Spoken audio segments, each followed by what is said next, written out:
is Jessica Webster. And this is Sam Pogue of the Fitness Break Room podcast. Sit back, take a well-deserved break, and learn about the journey that helps shape the most successful fitness professionals in the industry today. What's up, everybody? Welcome to the Fitness Break Room podcast. I am your host, Sam Pogue. I'm sitting in the most beautiful place in the world, Encinitas, California, with Mike Bledsoe, founder of Barbell Shrugged, host of the Barbell Shrugged podcast, and Bledsopia. Thanks for joining me today. Thanks for having me. Dude, it's such a pleasure. I was able to meet Mike. That Paleo FX, I think, was the first time back in 2016. And John Wolf, my boss, and I had taken me to the Barbell Business Mastermind earlier this year. And so Fitness Break Room was actually my project that I presented at the hot seat at his mastermind that he was hosting. And originally, it was going to be a heavy coaching business, and now it's turned into more of the FitShare platform and being able to do socials and some B2B consulting. So it's really special to have Mike on. Obviously, his tutelage early in was instrumental in being able to execute Fitness Break Room today. So that's awesome to hear. Yeah, man, it's changing lives already. Perfect. So a lot of people know you from the Barbell Shrugged platform, and maybe people even who've stalked you a little bit more, the CrossFit Memphis realm. Tell us a little bit about how you got into fitness in the first place and what got you down this rabbit hole. So funny. I was actually telling this story a couple nights ago. I was hanging out with a friend, and we smoked a little weed. Yeah. And then he asked me a question, and then it's so funny, when you're in an altered state, the way you tell stories or the way you remember things are completely different. And it was so perfect that I got to hear that question in that state and then just start telling my story in a way that I'd never told it before. And the way I told it was really exciting. I thought it was really interesting, even to me. Yeah. I was like talking about stuff that I had forgotten. I was like, oh yeah, then there was this thing that happened. Man, I had a cool story. That's yeah, awesome. Yeah, I was like, I thought it was boring up until 2 days ago. Now I'm like, oh shit, I'm excited to tell this story. Oh, perfect. I'm glad we get to share it. Yeah, I mean, I remember when I've always been interested in health and fitness. And when I remember being 13 years old and I wanted to lift weights. I saw the magazines at the stores and I wanted to lift weights. And I didn't just want to be fit. I wanted to be healthy. That was something like that.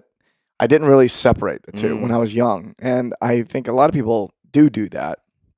I remember picking up like little herbal remedy books and stuff at the health food store. I was a nerd, man, when I was like 13.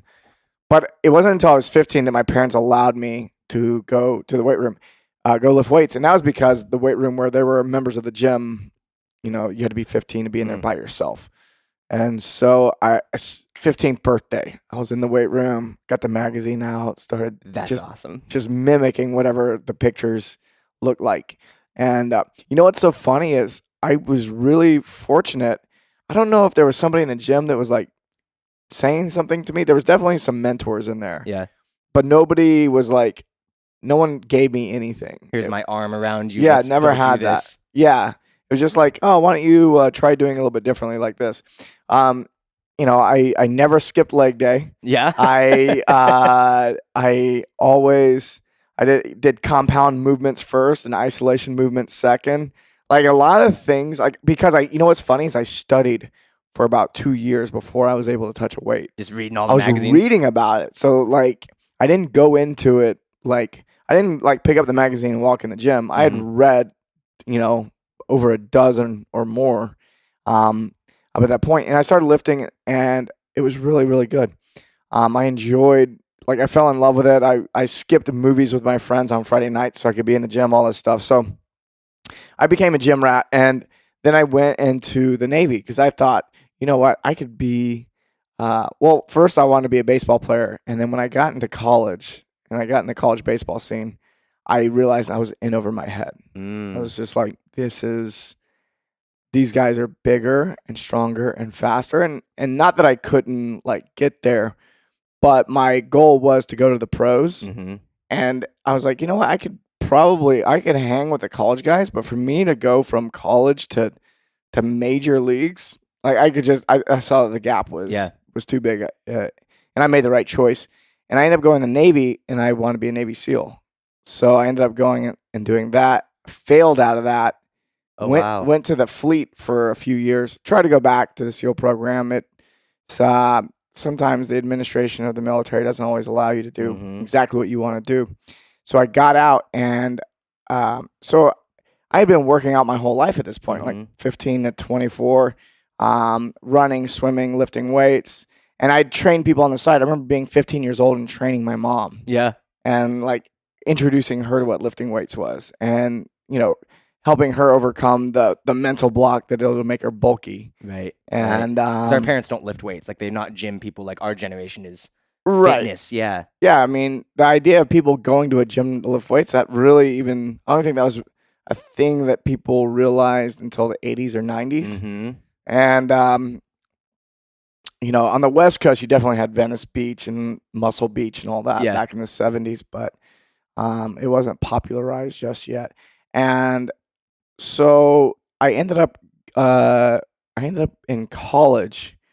I enrolled in college. I just ended up in college. God, somehow. I found my way onto a campus. So I get out of the Navy, and even when I was in the Navy, I was training guys. Yeah. I wasn't charging them, but I was like, I had training partners, and I would find guys that wanted to train, that didn't know what they were doing, and I would teach them and train them and turn them into my training partners. Natural born leader. People are just following you. Yeah, and I help people for their physical fitness tests every 6 months, and as it was leading up, I would help guys get ready, and it was a lot of fun. I found myself leading people regularly on the path to health and fitness, and I go to school at University of Memphis, and I'm in the business. I'm a business major because I didn't know that there was, like, I was like, I don't know, man. It's like business major. It'll help me make money. That's great. Yeah. I got about not even half a semester in. I was like, fuck this. The accounting class was kicking my ass. I had no like practical application of like what it was we were learning. It didn't make any sense. So I started going through like the catalog for the school. I find exercise and sports science. I was like, what? There's a whole department of health and human performance, and I can get a degree in exercise science. Psh, sounds fun. And I remember my parents going, well, what are you going to do with that? I'm like, I don't fucking know. I don't know. It's interesting. Right. So I enrolled that summer, and one of the first classes I had to take, which was a prerequisite, was weightlifting 101. And I remember going, psh, I could probably teach that class. Fuck, I have to like waste my time taking this class. I show up, and the guy has us grab PVC pipe, and Dr. Brian Schilling, he has us grab PVC pipe and starts taking us through. Like, he shows us videos of snatch and clean and jerk. I'm like, what the fuck? I was like, that looks interesting. Oh, you'd never done that? I'd never seen it. Oh, wow. I think I saw it in the Olympics once when I was a kid or something, but nobody did it. I never met anyone who ever did that. This is 2006. And I was just like, I don't know. Like, I knew that was a thing, kind of, but he's like, this is what we're going to do. I was like, what? I was like, that sounds awesome. And so we get in the gym, and it's PVC pipe. PVC pipe. PVC pipe for weeks and weeks and weeks.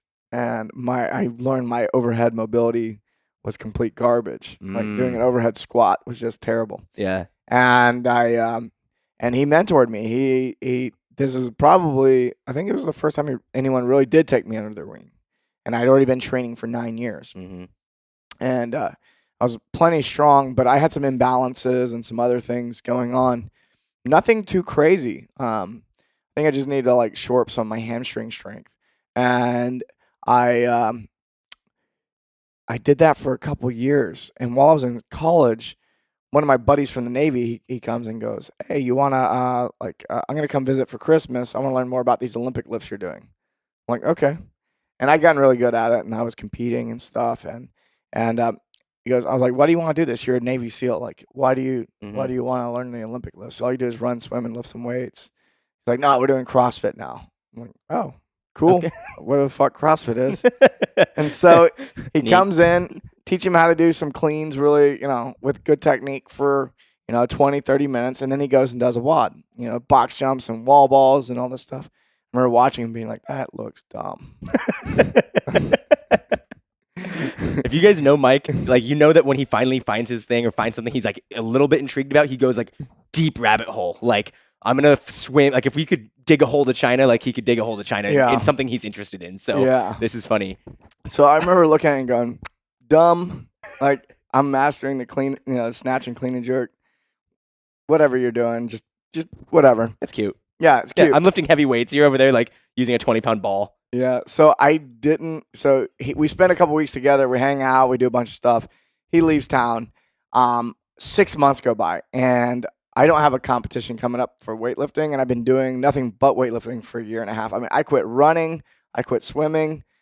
That's all I did, and for my training. And I did a little bit of jiu-jitsu too. I was doing some jiu-jitsu and stuff, but I traded out all the bodybuilding and running and swimming for weightlifting and jiu-jitsu.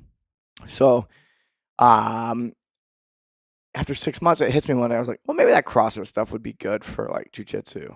And I don't have a weightlifting competition. And this is Memphis, Tennessee, 2006. There weren't weightlifting competitions every weekend. Right.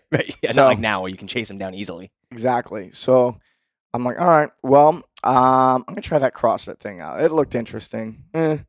Did one workout and was hooked. I was like, Oh, wow. and because one of the things, there was a twofold that it got me hooked, was the main reason was I was actually considering opening a gym. Okay. And I was going to open a gym, and I was going to open a weightlifting gym. It was going to be weightlifting and powerlifting. It's going to just be a fucking strength Meathead. Yeah. power gym, I love man. it. And I was going to do that. And my friends all thought I was crazy. Yeah, if you guys listen to the Andy Galpin episode, I'm pretty sure he's like, yeah, don't do that. Not your best idea. I think he said. What, you interviewed Andy? Yeah. And he said that about me? Yeah. He's like, Oh, yeah, for sure. Like him and Doug and everybody was just like, that sounds dumb, man. Like I don't know why you would do that. I'm just like, fuck you guys. yeah. I remember hanging out with them socially, and then I stopped training with everybody because I started training in my other friend, his carport, and we bought a bunch of gear. And I stopped going to the weight room, and I started doing more CrossFit stuff, and they were just like, he's crazy. and so, but when I opened the gym, when I rented a spot and opened it up, they were all there to help. Of course. And but I was wanting to open up that power gym, and the thing is I knew that it wasn't going to make money, but it was like the gym I wanted to have. I wanted to have a gym that made sense to me, and I couldn't find a gym in town that made sense to me. Yeah. And then when I did the CrossFit workout, the first CrossFit workout, it hit me. I go, this is fucking fun. People want to do this. People are going to want to do this. And I remember doing the first workout, and then I went online to find the CrossFit gym in Memphis, and there wasn't one in all of Tennessee. Oh, shit. And I go, oh, what do we do? There's not a CrossFit gym. Like in my mind, I was like, I'm going to go to the CrossFit gym. I've got this weightlifting knowledge. I'm going to be able to help them out, and they're going to be able to help me out. Like, Was they're gonna be weightlifting in CrossFit at that time? Yeah. Okay, it's already integrated. Yeah. in. Okay. I think it was integrated fairly early. I mean, I Okay. think they were doing like 03, 04. Oh, wow. That was always, I think it was always fairly heavy in it. And I was like, well, I can help them out. They can help me out. And I'm looking, and there's like not one there's not one within like hundreds of miles. I don't even know if there was one in St. Louis at that time, or I think might have been the closest one would have been Atlanta Oh, wow. or something at that point. So when we opened the gym, I think we were one of the first 200 on the planet. Oh, shit. Now there's, I don't know, 200 in here. in 14,000 or something like that. So I was like, this is fun. People are going to want to do this. Yeah. So my primary motivation was, and I want to do it. And so I was like, oh, a lot of stuff that CrossFit has, I want to keep doing this.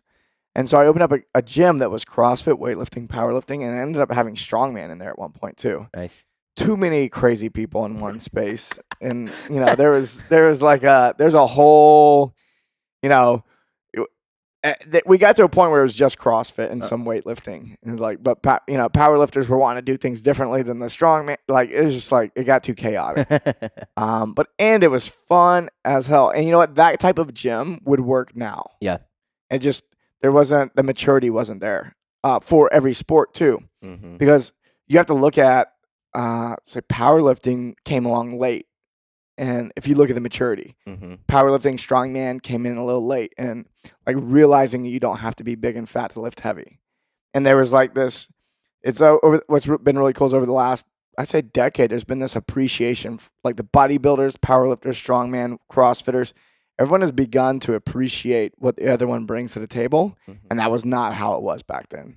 And so there was just the training styles were too different. Now we're finding that, these are all actually very complementary to each other, and we should be like checking them all out and I can learn from something everybody. from you, and I can learn something from you. Exactly. And that's all great. I think the internet and social media has actually helped create more open-mindedness. Yeah. A lot of people complain about what social media has done, but dude, it's like it's allowing people who, dude, you know how many old coaches I know? They're like 60, 70, 80 years old, and they never leave their town. Mm-hmm. Like, I'm not going to name names, but I know several older coaches that have big followings, and they're like, this method is the best method for getting strong. And that coach doesn't leave town, but the coaches athletes at the competition, and he goes back to his small town, and he found what works for people who walk in his gym. That's for sure. There's no lot, there's no doubt about it. But now there's social media, and now all the athletes are saying, oh, wait, there's this other information that's actually kind of similar in one way, and they're saying it in a different way, or this or that. And so now there's this big melting pot of information. So now we got to like find the principles. Everyone's got all these different methods. Now we're finding the principles. It's rad. So anyways, that kind of gym could survive now. Yeah. But I mean, there's always drama and everything, right? So, opened that gym in 2007, and I was competing in weightlifting, and then I started competing in CrossFit for a while. I was competing in CrossFit from 2008 to 2011, and then I just kept competing in weightlifting till 2014. But I opened up the gym in 2007, and it was just like I had no idea what I was doing. It was honest assessment. I love it. Bad. It was bad. And I think I have like I'm not very risk averse, so I'm willing to take on risk fairly easily. My dad owned his own businesses the whole time I was growing up. He was in home improvement, construction work, and I helped him out. So I got to see what being a business owner was, but he didn't have any training either. Right. Like he did at his craft, he was the best. At the running of the business, not so much. And so, and I think that I approached my craft the same way as I put on, like, if I coach really well, if my clients get results, if this and that, if I know how to move better than anybody, then that should be enough. And it's not. It's not enough. And you actually have to learn like what business, like it's a whole nother set of rules. Yeah. And when you learn those rules, you can play that game and do it differently and do it well. And then you can do it differently. But, it took me about a year. And the reason it took me a year and a half to learn that I need to learn about business was because I was still in college when I opened the gym. And I was getting my GI Bill. So there were months, my GI Bill, I got $1,200 a month to live off of. And there were months that I took money from my GI Bill to pay rent on the gym. So like I was living on less than $1,200. And then I had a business partner, Rob, who he did the same. Yeah. There were months where it's like, fuck, we don't know how we're going to pay rent in 2 days. And then someone pays for a whole year of membership or something. And I'm just like, oh my God, thank God. There's like countless moments like that. I have a lot of friends who are entrepreneurs that have similar stories. Like my friends over at Life Aid. Yeah. Fit Aid. Most people know them as, and they're like, we don't know how many times we just didn't have the money in the bank to pay payroll, and then some miracle happens. I'm like, yep, know exactly what that's like. It's crazy. Well, a lot of you trainers probably know that as well. Like you're like, God, I need a commission, and somehow an old client walks back in. Dude, I need to buy some sessions. I'm getting ready for a wedding, and you're like, Jesus Christ! Like, thank God. Thank God you got fat. Yeah. It worked out well planting that seed. Go grab a beer sometime. Chill out for a minute. That's right. Next thing you know, I'm like, Mike, man, really, I put on like 40 pounds since we stopped training. Right. Yeah, it's weird. Gave you a little bit of permission. Now you're back. That's right. So in Tennessee, still struggling to make rent, making it work, right? We made it work. Oh, dude, I started living in the gym, and then Doug, he joined us as a business partner about a year and a half in, a little less than a year and a half. He was living in the gym too, and we literally threw mattresses. So we had like a office area. You know how like a a typical industrial warehouse Mm-hmm. situation is. You got your offices, and there's space above the offices, and it's usually real dusty and shit up there. Well, we just took mattresses and threw them up there, Oh, fuck. and we slept up there. And Wait, why did Doug do this? You got this business that's barely running. You're using your GI Bill half the month and hoping things kind of come through. And was it like, Doug, man, come get involved in this? He's like, fuck it, I'm in. Like, how did you sell him on that? I'm very persuasive. Because like now, like you guys obviously have successful businesses, and if someone's like, Mike, man, this fitness break room's barely making money, but I'm gonna ask you to come and jump on board. I did give him equity without requiring any cash. Perfect. So, which I probably would never do again. Right. So, but Doug, lifelong friend now. Now I've learned stuff since then. It was a good move at the time. Yeah, so I don't regret it one bit. But just being at where I'm at in business now, that's just not something that you would I would do. So Doug came in, and he actually had all these videos, like these internet marketing videos that he had ripped off of Pirate Bay. Like Ryan Dice style? Was that back then? Evan Pagan. Oh, Evan Pagan. Ooh, Yeah. You just aged yourself, bro. People are going, ooh. Evan Pagan, yeah. Who actually turned into, I've been to his masterminds, and Oh, he's wow. one of my mentors, and it's been really incredible. It's funny. It's like in 2009, early 2008. What year was that? Yeah, about 2009, early. I'm like watching videos we ripped off of Pirate Bay, and in 2014, I'm at one of his live conferences, and I get in an elevator. I was like, "Hey, I just want to let you know I ripped off your first shit." But I'm here now. And he's like, "Cool." He's made his money back off of me, that's for sure. Yeah. So, but we started what it was is I stopped going to school because I want to focus on the business, and I didn't have my GI Bill anymore. And I remember thinking, I'm either gonna have to go get a job somewhere and then run the gym part-time, or I gotta figure out this gym thing. And I remember even looking at jobs, and I was considering working at AutoZone because I like working on cars. Yeah. I did at the time. I still kind of do. Get a car out there that you might be working on. I am working on that. Yeah, there you So go. I work on cars. But I was like, I like working on cars, and I'll probably get a discount, and so I can work on my Jeep, and it's right across the street from the gym. It'll work. So I had this idea, and I just was like, fuck. And then one day I was like, no, man, I gotta go. I gotta go all in. So I went all in on the gym, and in between, what we did was we had people coming in for CrossFit classes. In between every class, we sat in the office and we watched business videos. And we just watched business videos. We printed off these PDF things. We were doing the exercises. We did it. And there were just some things I would learn it, but I wouldn't apply it. Mm-hmm. But most of what I learned, I would apply.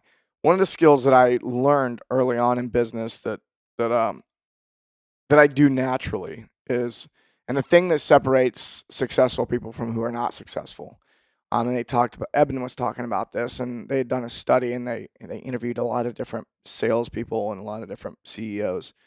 And they found that the thing that separates the successful from the unsuccessful is speed of implementation. When you learn something, how fast do you apply it? How fast do you go put it in there? And so I actually am naturally skilled at taking something I just learned and applying it. Mm-hmm.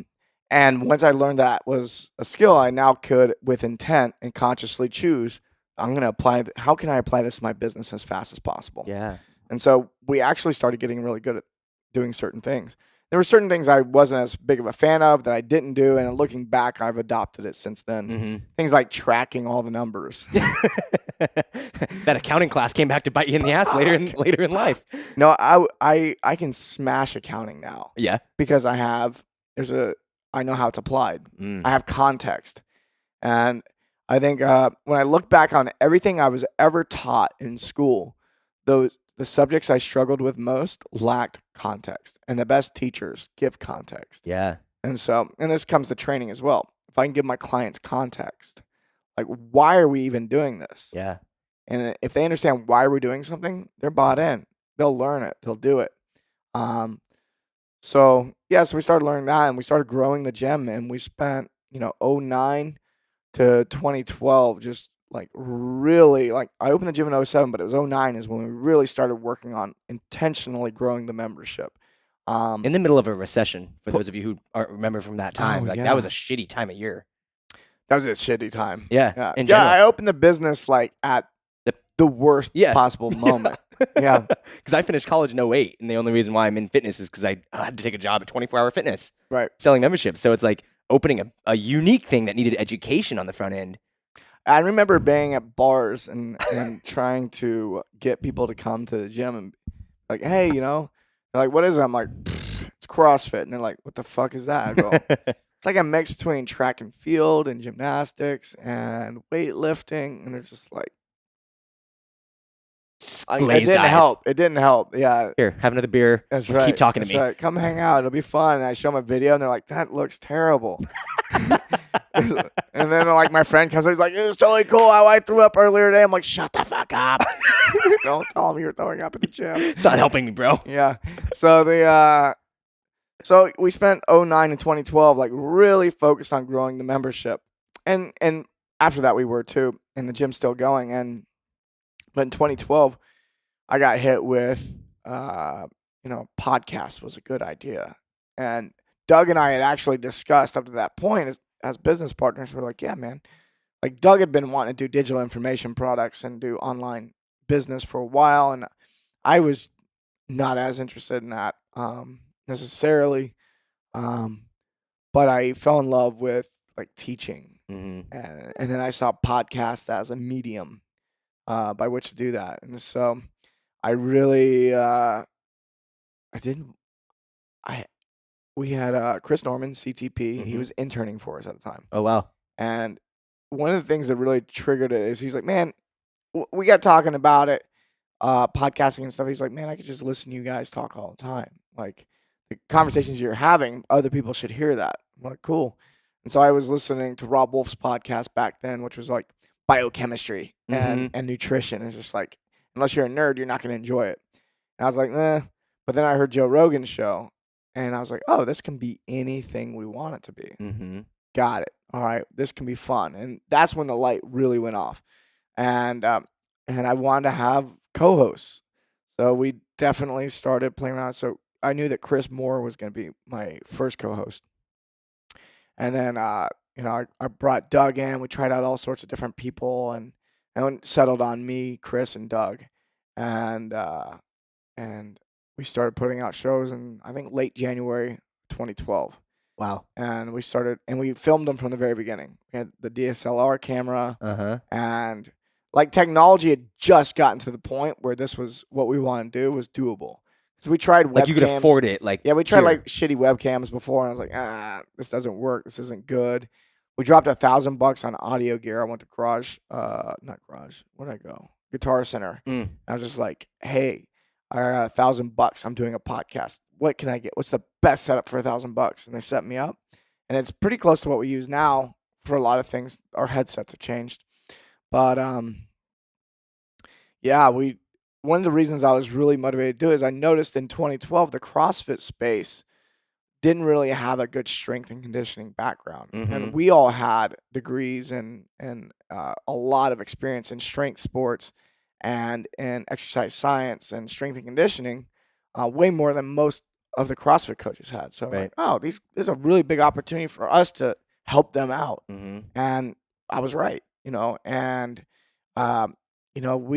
you look at the first dozen episodes, we interviewed mostly people that were in town, or it was just us shooting the shit.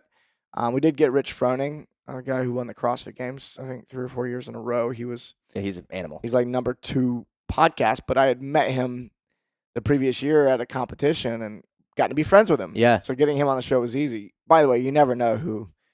Like when I met Rich, I met him at his first competition, and I didn't know he was going to be the champion. Yeah. I just thought he was this dude, and and his snatch was terrible. So I was like helping him out with his snatch. I was like, dude, your snatch sucks.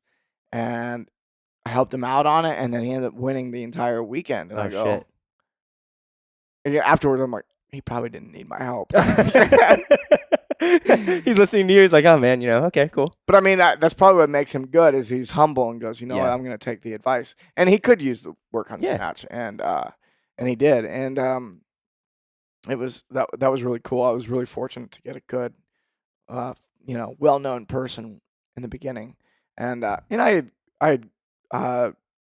people knew me as a good weightlifter in the Southeast. I lived in Memphis, so like Right. in the Southeast, we're like, oh, this guy actually is a pretty good lifter for this area. So I did some seminars and stuff like that, and then I noticed that every other weightlifter on the planet was doing seminars for CrossFit gyms. I was like, not interesting Yeah.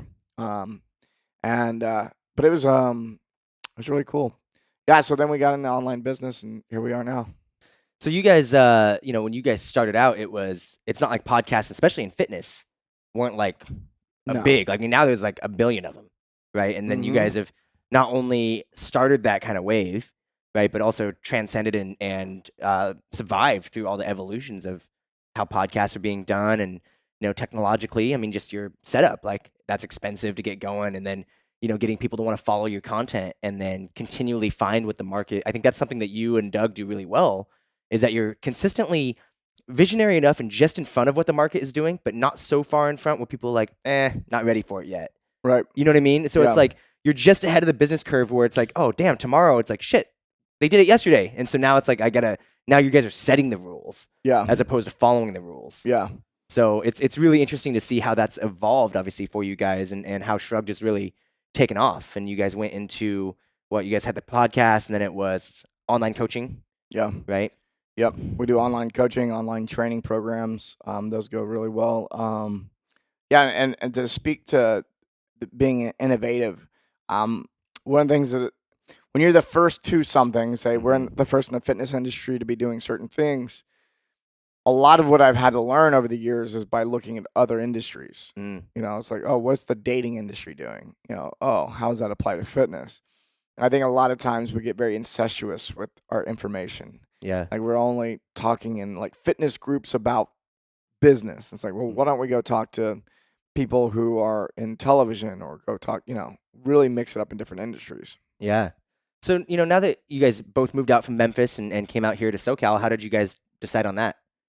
Well, Beyond the ugly view that your house has, where you just look at Carlsbad across the water. I always wanted to move to SoCal since I was a little kid. And I was stationed out here a little bit when I was in the Navy. Okay. And I really always had in my mind I was going to live in SoCal. Huh. Really. And it's so funny how I didn't move out here sooner, because it's something I knew. And then when I started going to college, I actually thought I was going to go to that college for a semester, and then I was going to choose another college. And I didn't, because I found the weightlifting team. Right. And I found a good program, and I started looking around other programs. I'm like, oh, other schools don't have this program. So but when we got the gym going, I was like, oh shit, man, I got a brick and mortar business here. Me moving to a different place, I remember thinking, oh wow, like how am I going to make that happen? And I kind of let it go. I was just like, I guess it's not going to happen. Yeah. And so I'm at a big friend group, had a successful business. I was like, well, I guess I'll just stay here. But we started the online business. It was simultaneous. I think I had started the online business, started making, I think for 3 or 4 months, I'd been making more money than the gym was making. There's less overhead with an online business, as you can imagine. And I come out to California for 10 days. And I came out to be a guest lecturer at Cal State Fullerton, where Dr. Andy Galpin is at. He brought me in. I came out for, I think there was something else going on, and then I ended up going to Coachella as well. So I really Not a terrible trip. Yeah, it was like a 10-day vacation for Bledsoe. It was fun. I left my wife at home, and I was like, somebody's got to, work. And I was out here for 10 days, and it felt so good. Yeah. I just remember enjoying it and going, I want to live here. I was like, okay. And I remember getting on the plane to fly back to Memphis, and I go, oh, I can live wherever I want. Okay. And then by the time I had landed in Memphis, I'm like, oh, we're moving to San Diego. And so I got home, and I told my wife, I was so adamant about it. By the way, history with my wife, we've been married almost 8 years, and I am a much better husband now. And our relationship is like super top notch. And at the time, I just lacked some skills. And this Hey, was knowing's half the battle. this was a clear demonstration of this lack. As I go, I'm moving to California. You're welcome to come with me if you'd like. Thank God she did. And she was like, she didn't want to at first. Oh, 'cause no. She had friends. She was originally from a small town in Texas. And moving to Memphis was a big challenge for her. And then she made a bunch of friends in Memphis and things were going well, friend-wise. And so me coming home and just being like, this is what we're doing. She was just like, what the fuck? So I mentioned it to my business partner, Doug, and he was like, yup. He was like, he wasn't from Memphis. He was Right. from the Northwest. And, Yeah. he and I are actually from the same, we're like, we both lived in Mesa, Arizona when we were kids. Really? Yeah. That's And, funny. we were roommates, and I remember seeing his social security number at one point. I go, 600. And I knew that like social security numbers were based off of where you were born. Oh. Geographically. And I go, are you from Arizona? He goes, yeah. But where? He's Mesa. Like, I'm from Mesa. That's funny. We probably saw each other at a grocery store or something. Yeah. He went to the same Catholic school that my mom went to. Oh, that's wild. Weird. Yeah. When did your family, did you grow up in Memphis? I grew up in Memphis. Okay. We moved from Arizona, I think, when I was about 6. Gotcha. Yeah. Gotcha. To Memphis. So, yeah. And now we're sitting out here. Yeah. For you. Getting everyone to move out here was really fucking tough. Yeah. Yeah. But we made it happen. I mean, you got Doug out here. Andy's not far away. You guys are out here now. Yeah. It's just been this. I mean, people follow you. It seems to be. Fitness is continuously evolving, right? As every day we see, 2008, there wasn't really online programs. It's CrossFit was just starting to really take into the fold in terms of the public eye and people knowing what it was. Where do you think fitness is going now? What direction do you see it going?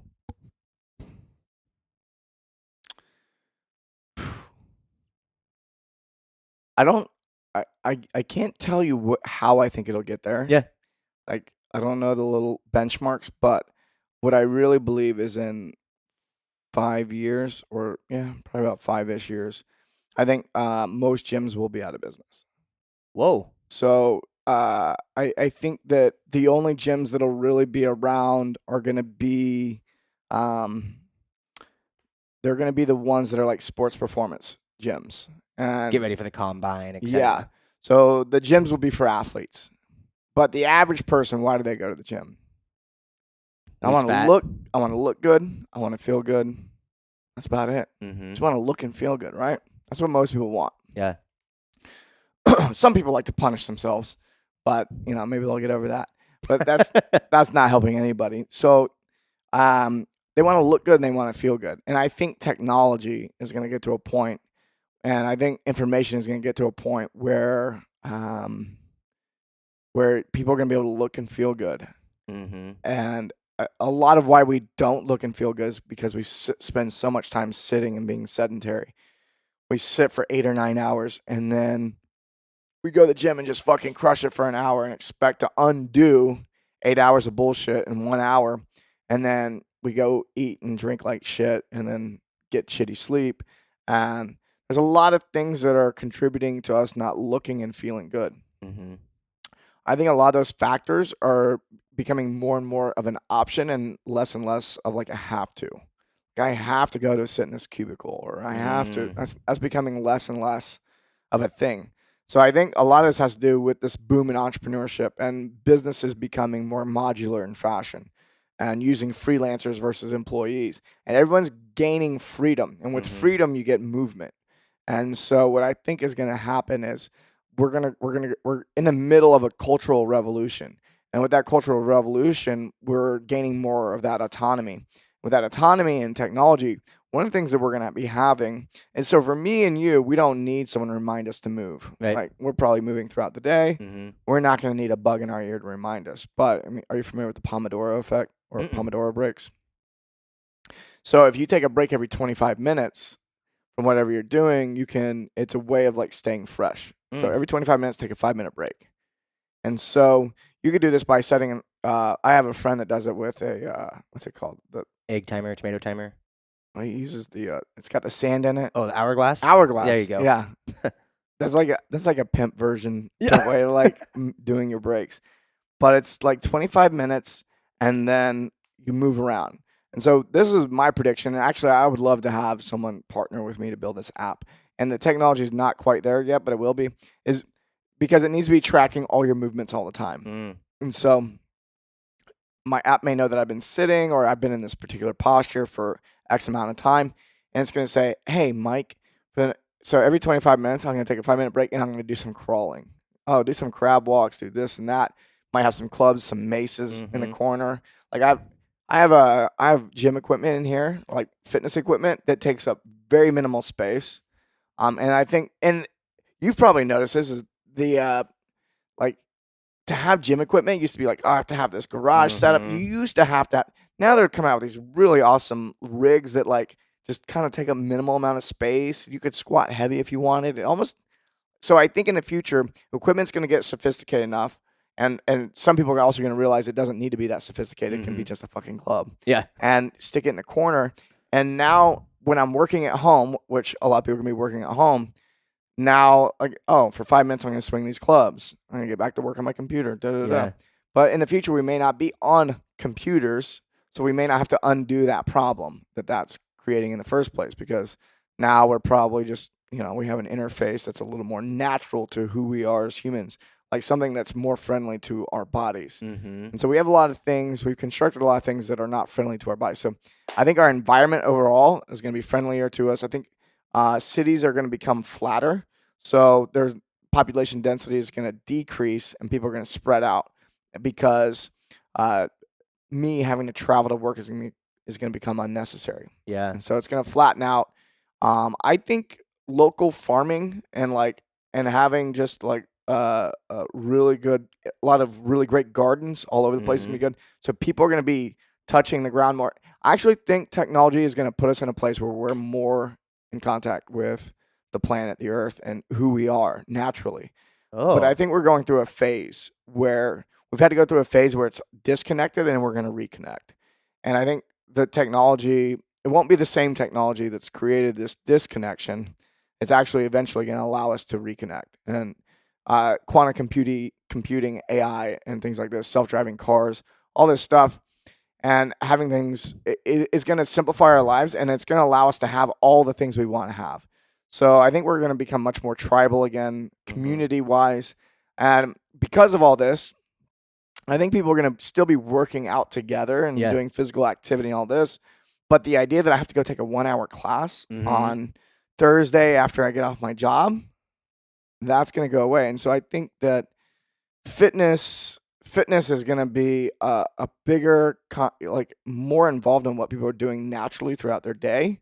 So say I move for 5 minutes every 25 minutes. So I'm moving for 10 minutes every hour. Say I do that for a dozen hours. How much movement is that? 100. It's 2 hours. 2 hours of movement. Who gets 2 hours of movement in a day?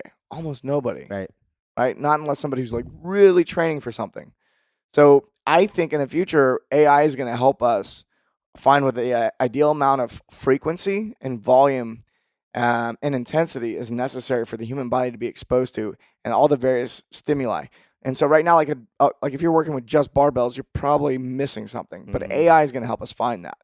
And so if you're somebody who's really advanced and who's been in the game as long as like Sam or I have been, we already get that. Like we're tapped in our bodies and intuitive, like, oh, I need to do this more. I need more of this.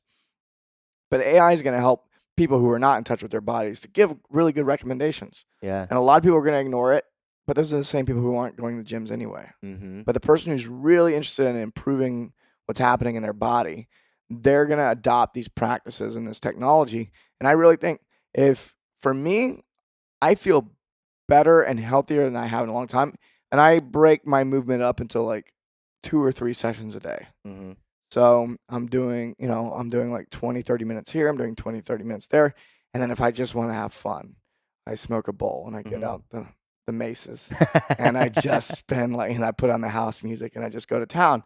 But that's just something that I enjoy. Yeah. I'm doing it because I enjoy it. And I think that these little things like that are actually, I think you have to consider gyms. We talked about this earlier. Gyms have only been around since like the 70s and 80s. Mm-hmm. It's a blip on the screen of history. Yeah. So just like cars, people are like, "Oh, I'm not gonna give up my car. Self-driving cars." It's like, dude, 100 years ago, people were, they had wagons. Mm-hmm. Like you'll be fine. You'll be Mm-hmm. fine without your car. It'll be self-driving. And the same thing with gyms. You think, I gotta lift weights. It's like, yeah, I mean, you'll still lift weights. It just won't look the way it does then because we've taken sport and then we've adapted sport to the average person. Mm-hmm. And that we're doing the best we can. And that's really cool. But I think in the future, like fitness is gonna look completely different. And Well- I think some of the stuff that you're doing is actually, you're part of that evolution, like Yeah. really pushing forward. Like fitness doesn't have to look like this. It can look a little bit like this. Yeah. More fun. So Mike came to the Steel Club cert with Shane and Nikita, 2 years ago, a year and a half ago. It's about a year ago. A year ago out in Shit, Costa I Mesa. can't And, not that he's, I mean. Don't talk to me about time. Yeah. I'm like, I don't know. We did pretty good getting back to like 07 and like childhood. But he's very much like I like to process kind of things. And the club is like a very neurologically taxing tool because, the way it's implemented, you can't just like squeeze the shit out of it and move it around. And so like it takes us like neurological feedback of like, ooh, how do I figure out how to move this 25-pound top heavy object? But it's like our hands were designed to swing this fucking thing, right? It's like, Krog needs food. Krog needs a wife, Krog needs whatever, right? And it's like, and so we've adapted to be able to have these tools. Yeah, I tell people all the time.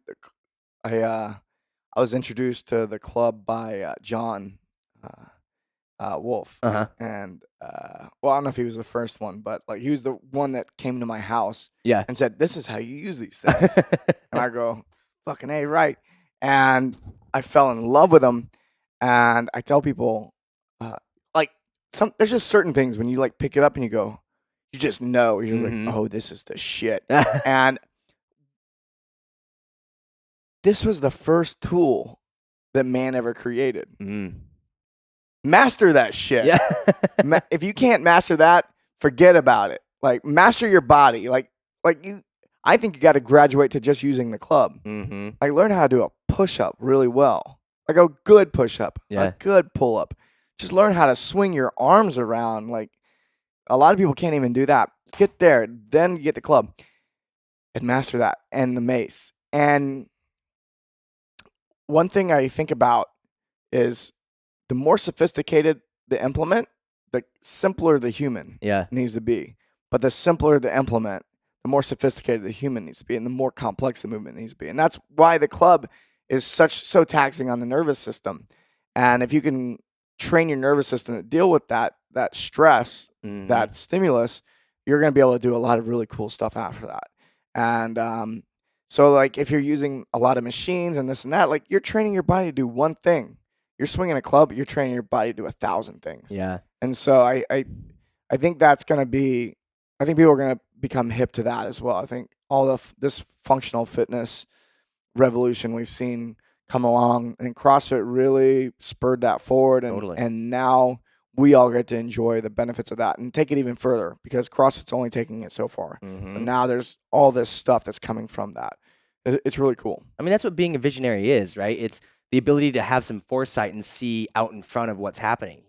Say what you want if you're a CrossFit fan watching this or not a CrossFit fan. What CrossFit has done for fitness has entirely changed the landscape of what we look at, from the dogma, right, to the multiplanar movements, to competition and sport and community, which also kind of gets back to your point into the tribal, right, the microeconomies, and then looking at even like assessing how we feel and how we move. So yes, there's good CrossFit coaches, but there's also bad sports performance coaches. There's bad doctors. Like you can't dog on it that way. Definitely. And so like it's not about that at all. And so but now we're way more in tune with our bodies than we ever have been, right? Right before we started, we got Missy in the room and we were talking about pain and body work. And I think, I'm intrigued to see what you think about what pain management and body work does, because that's not a new thing. It's new to everybody now. Right. But it's not like new to Homo sapiens.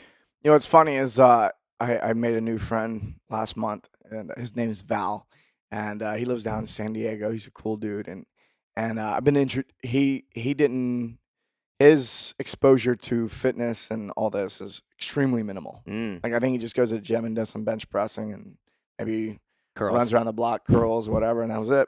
And so he met me up in Venice and went to the Human Garage with me yesterday, and they worked on him. He was like, "What the fuck?" And the thing that he came in my house a few days ago, and it was early in the morning, and he walks in, and like I just I'd been kneeling at my desk, and I get up and I walk over to him. He was like, "Have you like worked out today?" I was like, "No." He was like, "How do you move so smooth?" I was like, "I don't know. I mean, it's just like I have a really good relationship with the ground, like I move a lot. I move every day. And so like that's why it looks so good is because I'm doing it all the time. It's like he's a little clunky because he does a lot of sitting and not much else. He's not very physically active, and when he does move, it's like just in a single range of motion in one direction. So he went with me to the Human Garage, and they worked on him, and he's like, "What the fuck?" And I was like, "Yeah, man, like, getting body work done." And I think that, man, there's a lot of divergent paths that people can make, but one of the things that that's, that our culture has cultivated, and people at this point, isn't the avoidance of pain. Mm. And so I think the avoidance of pain has created more pain. And what it is people have gotten really comfortable. So they have their thermostat set at 72 degrees. And if it gets too cold, fuck it. We have heat. If it gets too hot, we have air conditioning. And my couch is super soft and comfy. My bed is super soft and comfy. Who wants to get uncomfortable? How many times have you had, and maybe not so much for you, but like I get around people who are not fitness people, who are not into working out, and I've heard people talk about sweating as if it was a bad thing. Yeah.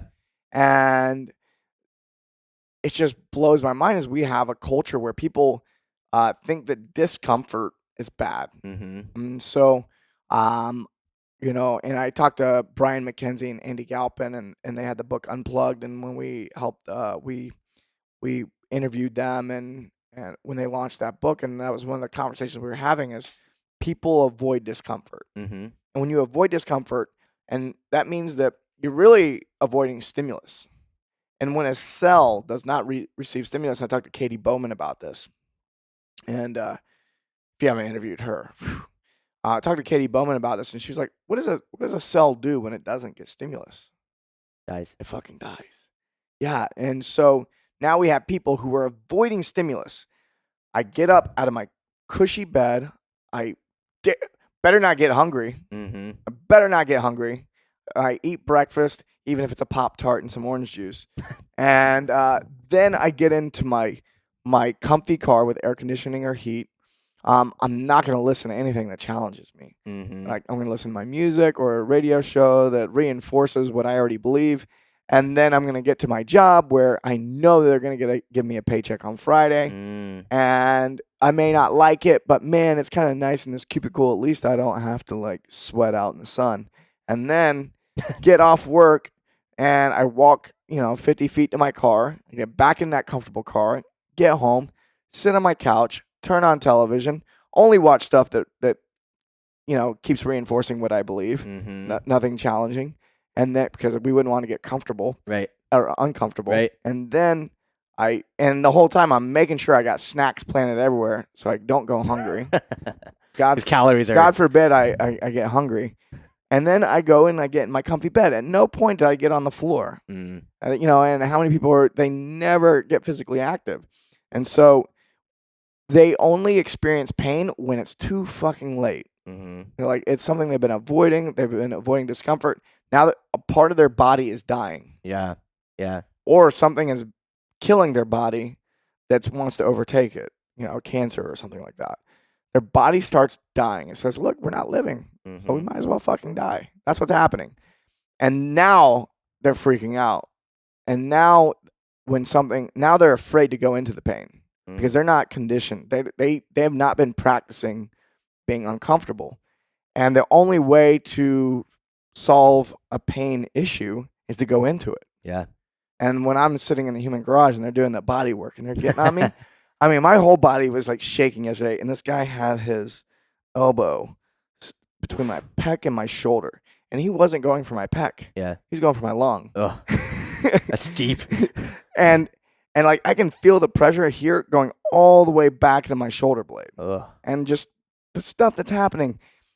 And I'm willing to do that. And most people are not willing to do that. When you walk out, you feel amazing. You feel like the best you ever felt. When I woke up this morning, I was like, I felt taller. I could breathe fuller. I was bigger. But it was 2 hours on the table getting my ass handed to me. Yeah. And, same with hot and cold, walking around barefoot. People are like, oh, I don't want to wear, I don't want to be barefoot. I might like stub my toe. I'm just like, what the fuck, man? I was picking up a stone yesterday. I was doing stone work for strongman training, and I was barefoot. And someone posted on my Instagram, barefoot? What about your toes? I'm like, do you think that stone's gonna do anything if I'm wearing shoes, or like the shoes are gonna do anything if that? And they were like, good point. I'm like, yeah. I was like, anyways, people are funny. Yeah. They have this perception that they're safe, and the people who think they're safe are in the most risk of injury and danger and all that kind of stuff. Like, I know I have in the front of my mind, I could get hurt, I could get killed in any moment. And just knowing that that's a very good possibility allows me to live more fully and be uncomfortable and be okay with that. Yeah. Well, when you experiment, like, I mean, you're the type that like wants to like, oh, I don't understand that, so I want to do it. Right? Oh, And yeah. you like very much like, ooh, what's that breathwork stuff? Let me try that and like go full force and let me feel it and see what it Yeah. does for me. And then body work and I'm on a Chinese medicine cleanse right now. yeah, what is that? I don't know.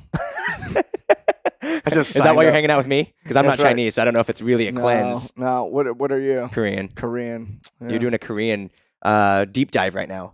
So I'm doing a Korean deep dive while being on a Chinese cleanse.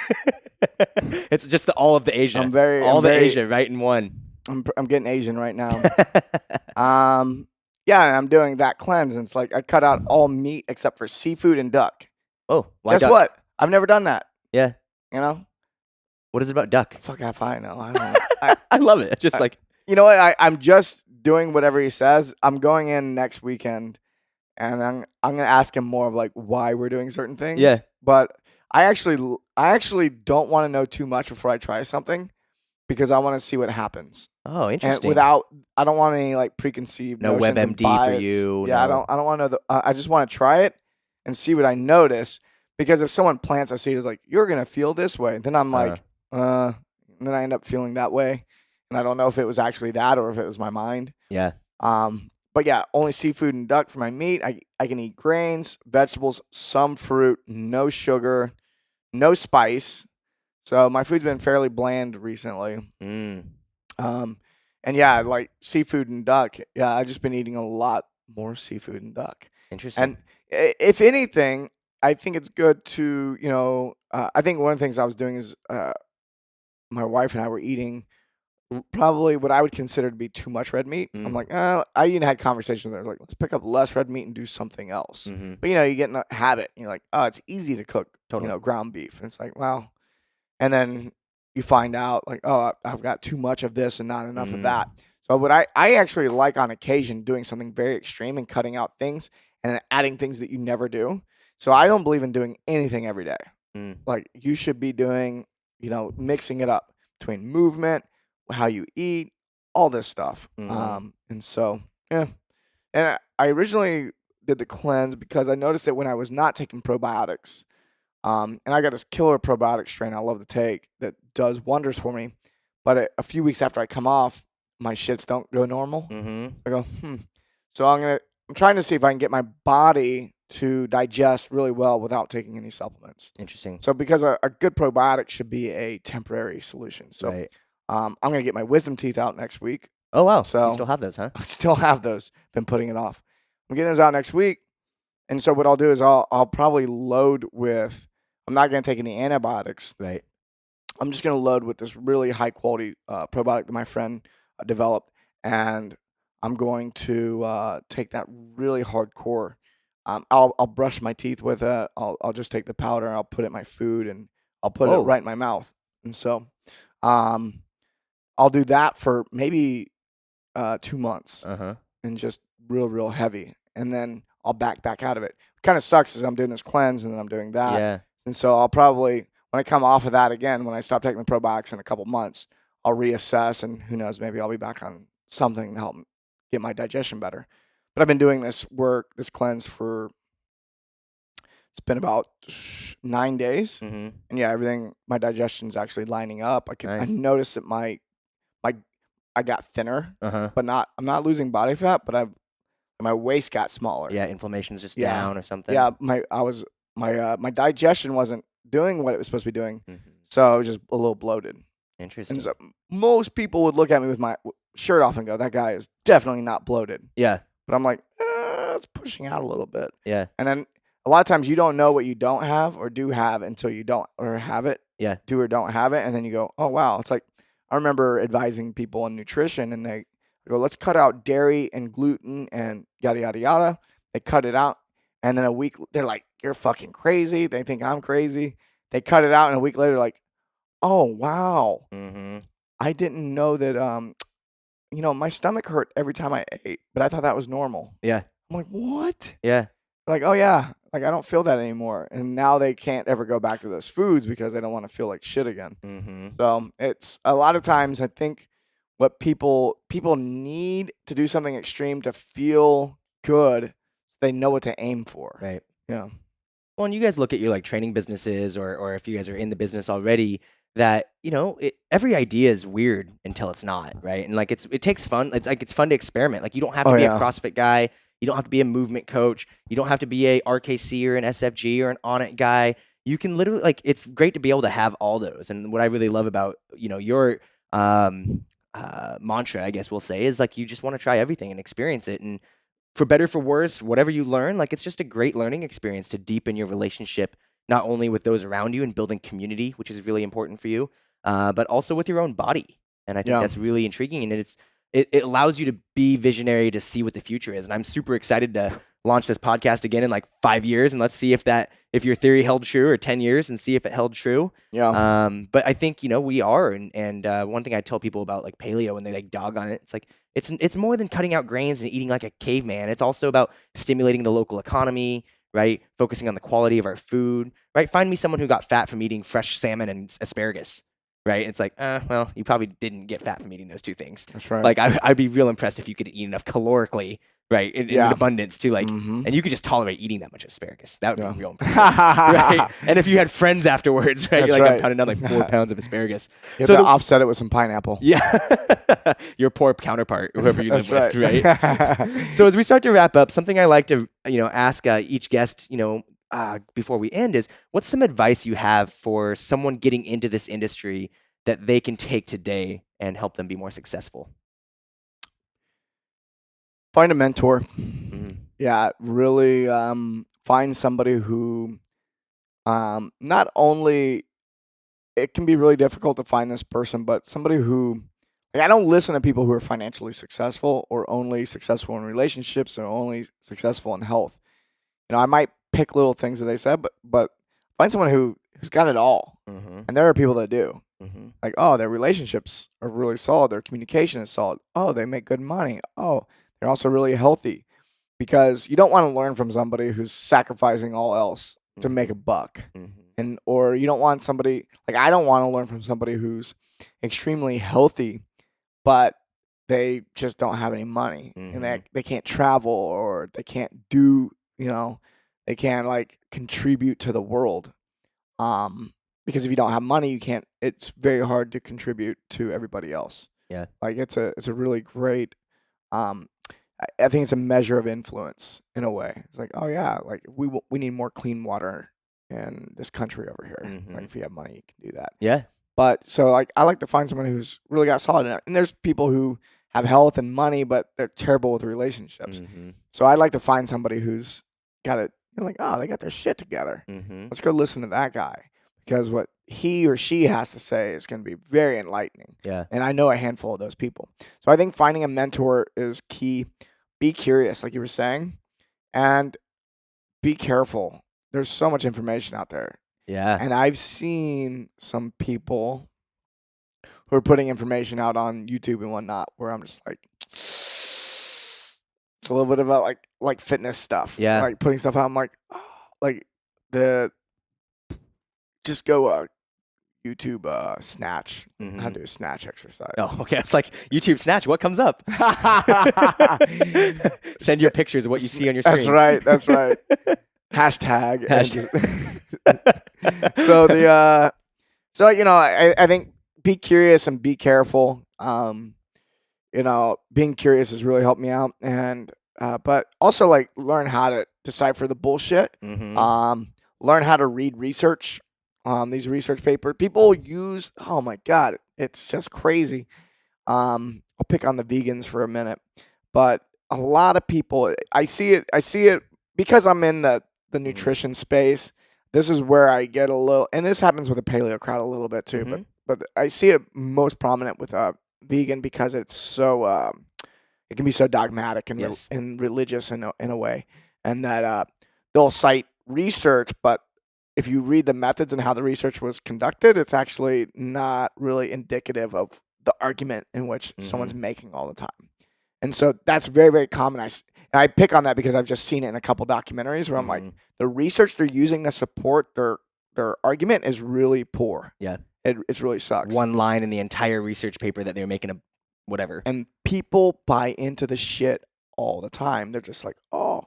And you know what? Vegan works for some people. Yeah. But it doesn't work for everybody. Yep. I promise. And so but some people believe it is for everybody. And so, but learn how to read research. That was one of the most valuable classes I took in college was research methods. And, I read hundreds of papers during that time, and we learned like what everything did. But most people just read the abstract and the conclusion. Right. Learn what all the stuff in the middle is like. And because I learned that, I wasn't a psychology major, but I can now read a psychology paper and I can get what I need out of it without, because I know how research is conducted. Right. So the scientific method and what we're using, especially in the United States right now, is pretty standardized. And if you can learn how to read those things, when people bring you stuff, you can go, well, did you see that this is actually a study on lizards, not humans? So this may not be the best research to base your life choices off of or something like that. So, but journalists are, they do it all the time. So a journalist will find a research paper, they write a big story that's sensationalized, they get hundreds of thousands of people to adopt whatever it is they're doing, and now it's science. Like, what the fuck, man? Yeah. Crazy. So that's another like piece of advice. There's just so much stuff out there. Like, you can figure it out for yourself. Just say, hey, give me the research, read the methods. Read the methods, make sure it wasn't, a study on a frog and they're extrapolating it to a human. And there's also a lot of studies in exercise science where they're using machines to measure things, but like, how does this apply to free weights? Right. It may not, I mean, it created Ivan Drago. Right, if you can be that big with That's machines, right? That's so right. I mean, but then Rocky beat him, right? Functional fitness overcame the machines. That's right. Oh my God. So, where can people find you? Where can people come out and learn more about Bledsoepia and the Shrugged crew and what's going on there? Yeah, go to barbellshrugged.com. And actually, it was Bledsoepia, and I'm now calling it the Bledsoe Show. Okay. I made it simpler. I think the old fans, the people that have been a fan for a long time, know it as Bledsoepia for sure. Yeah. And follow me on Instagram. I have a lot of action there right now. Mike_Bledsoe, and then Barbell Shrugged and everything else is out there constantly. And I'm gonna be launching some new products and new projects too. I'm working on some stuff that I think people are gonna be really interested in. I'm going to Europe next summer to do a tour. Oh, cool! Like every weekend for about 7 weeks. Is this tour gonna stop by us in Austin? No, Europe only. Europe only. All right, John, we're going to Europe. Actually, we're talking about doing some stuff in the U.S. too, but we actually are gonna do some stuff here in SoCal in the next couple months, and then we're gonna go to me and my friend Mark, England. We're gonna go to Europe, and we're gonna do this whole mind-body conversation. Yeah, I'm excited. Mark and I have been trying to play phone tag, trying to figure out when we can do the show. I was in LA a few days ago, and I had 6 podcasts in 2 days, and so I'm like. He's like, I'll be in Austin next month. And I'm like, cool, let's just do it then. Right on. Yeah, so right on. Thank you very much for joining us. And thanks for me. being such a big part of Fitness Break Room and helping this get going. And we really appreciate the time, man. Yeah, appreciate it. Take care. Thanks again for listening to the Fitness Break Room podcast, everybody.